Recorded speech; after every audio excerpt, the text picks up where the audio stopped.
Good morning. Welcome again to Morning Devotions. Thank you for allowing us to spend some time with you just looking at the Word of God today. Tonight, in all the services, all three locations, I'll be preaching on understanding the gift of the discerning of spirits. It's a great study. We'll look forward to seeing you tonight. Right now, I want us to go back to a little word called commend. This is a word that Paul uses quite frequently. In fact, in chapter 3, he says, "Are we beginning to commend ourselves again?" Now, he comes over to chapter 4, and he says something fascinating. He said, "Therefore, since through God's mercy we have this ministry, we do not lose heart. Rather, we have renounced secret and shameful ways. We do not use deception, nor do we distort the word of God. On the contrary, by setting forth the truth plainly, we commend ourselves to every man's conscience in the sight of God." Now that is an amazing truth.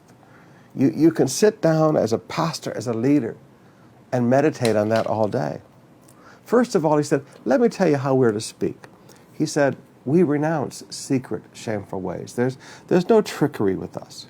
He said, there's no deception in how we present the Word of God. We're not saying something because we want to prime the pump. We're not trying to whip the people up.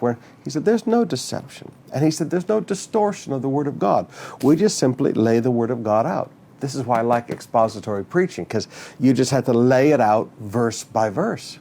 He said, there's no distortion. He said, we teach the word of truth plainly. It's not fancified. It's not all dressed up in lace and satin and silk. He said, we teach the Word of God plainly.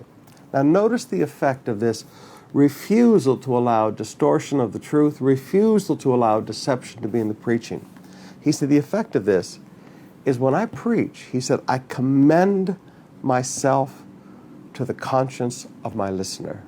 He said, I'm recommending myself to the conscience of the listener. Now, too often, you and I think that preaching is an intellectual communication. And in one sense, there's an intellectual component to it. But preaching is also a spiritual communication. And sometimes you're listening to something and everything sounds good, but on your inside, you know, this isn't right.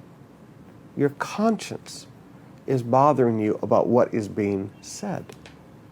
Now, too often as Christians, we intellectually dismiss what our conscience is telling us.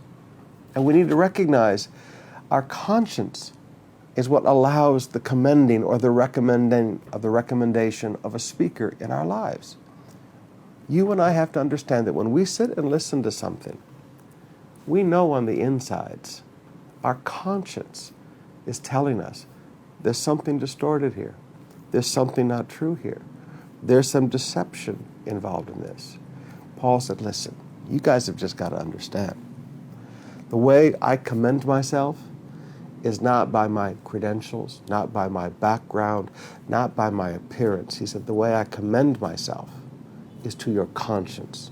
Not to your head, not to your intellect, not to your pride and ego, but to your conscience.